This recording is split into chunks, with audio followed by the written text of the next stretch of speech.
आज ना भाजी नाही आहे घरी, तर ह्या कुरडयांची भाजी मी करते आहे. गव्हाच्या चिकाच्या या कुरडया आहेत. बुडतील असं पाणी घातलं आणि ते अर्धा तास भिजत ठेवल्या. कढईमध्ये 2 चमचे तेल घेतलं. तेल थोडं जास्त घालायचं.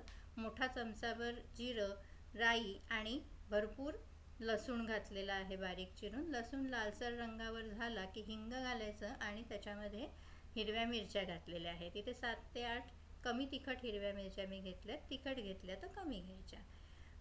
हळद घालून घेतली आणि इथे मोठे 2 कांदे चिरून घेतलेले आहेत. या भाजीला कांदा खूप लागतो. भरपूर कांदा घातला की ही भाजी छान लागते.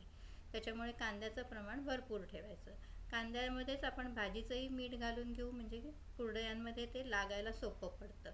इथे 1.5 चमचा मीठ मी घालून घेतलेलं आहे. कांदा परततो आहे तोपर्यंत आपण कुरडया भिजल्या आहेत का बघूया.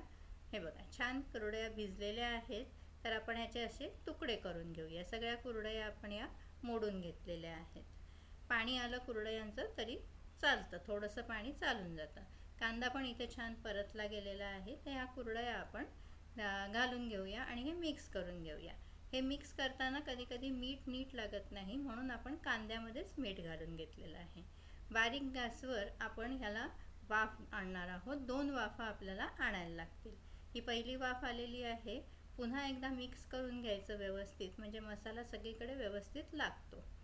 पुन्हा झाकण ठेवायचं आणि 1 वाफ अजून आणायची आहे. आता ही दुसरी वाफसुद्धा आलेली आहे. मस्त छान मुरते आहे ती भाजी.